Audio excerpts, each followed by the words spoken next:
నమస్తే friends, welcome to ARK talks. మన భారతీయులు ఎంతో అదృష్టవంతులు. భగవద్గీతలో శ్రీకృష్ణ భగవానుడు బోధించాడే స్థితప్రజ్ఞత.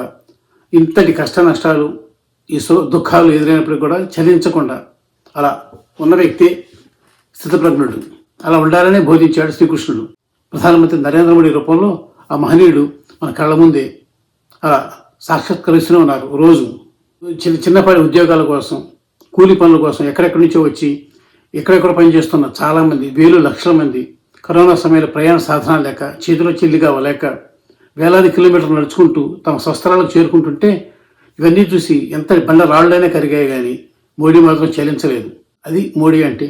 అంతేనా, ఢిల్లీలోనే ఆక్సిజన్ కొరత ఇవన్నీ తలెత్తి కరోనా రోగులు ఎంతోమంది ప్రాణాలు అలా గాలిలో దీపాల్లో మారిపోయినప్పుడు కూడా మోడీ చెల్లించలేదు. అది ఆయన గొప్పతనం. ఇట్లా ఎన్నెన్నో. తాజాగా వాటికి కొనసాగింపుగా ఇప్పుడు ఈ యుద్ధం, ఈ ఇరాన్తో ఇజ్రాయెల్ అమెరికా జరుపుతున్న యుద్ధం మనకు ఎన్నో కడగలను తెచ్చిపెట్టింది. సాధారణ మానవులు మనలాంటి క్షుద్ర మానవులకు గ్యాస్ కొరత, పెట్రోల్ రేట్లు పెరగటం, రేపు గ్యాస్ దొరుకుతుందో లేదో ఇవన్నీ కూడా ఈ ప్రభావంతో ఎన్నెన్నో హోటళ్ళు మూతపడుతున్నాయి. గృహస్థులు ఇబ్బందులు ఎదుర్కొంటున్నారు. ఆహార పదార్థాలు తినుబండాలు దొరకటం లేదు. ఆఖరికి మోడీ ప్రభువుల ఏలుబడిలోనే ఉన్న, వారి పార్టీ ఏలుబడిలోనే ఉన్న మధ్యప్రదేశ్, ఉత్తరప్రదేశ్లో గ్యాస్ సిలిండర్ లారీలు చోరీలకు గురవుతున్నాయి. గ్యాస్ సిలిండర్లు ఎత్తుకుపోతున్నారు. బ్లాక్ మార్కెట్ విచ్చలవిడిగా జరుగుతోంది.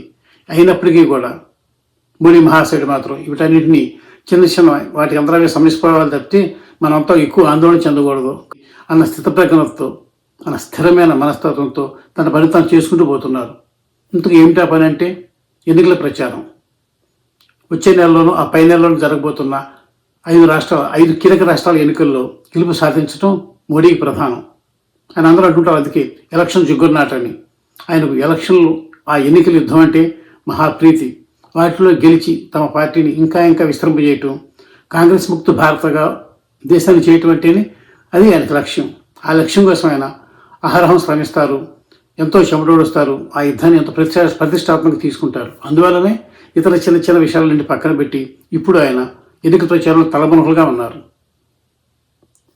ఇటీవల లోక్సభ స్పీకర్ ఓం బిర్లాపై అవిశ్వాస తీర్మానం ప్రవేశపెట్టిన ప్రతిపక్షాలు, బీజేపీ నేతలు దానికి సమాధానం ఇస్తూ రాహుల్ గాంధీ, ప్రతిపక్ష నాయకుడు కాంగ్రెస్ అగ్రనేత రాహుల్ గాంధీ తప్పుపట్టారు. కీలక సమయంలో రాహుల్ గాంధీ పార్లమెంటుకు రారని, విదేశాలకు వెళ్తారని అంటూ ఎప్పుడెప్పుడు ఏ దేశాలకైనా వెళ్ళొచ్చారు చెప్పారు.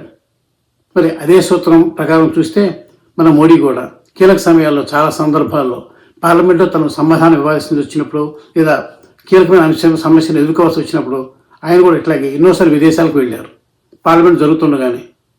దాని మాత్రం బీజేపీ వాళ్ళు, ఎన్డీఏ దృష్టిలో తప్పు కాదు.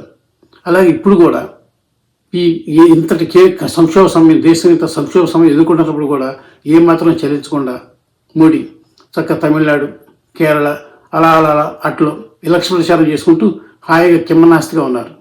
మీకు ఇంకో డౌట్ రావచ్చు, మోడీ లేకపోతే లేపారు, నెంబర్ 2 అమిత్ షా ఉన్నారు. కానీ ఇది చాలా సిల్లీ క్వశ్చన్ ఇది. ఎందుకంటే రాముడు ఎక్కడుంటే లక్ష్మణుడు కూడా అక్కడే అలాగే పదే పనిలో ఉంటాడు.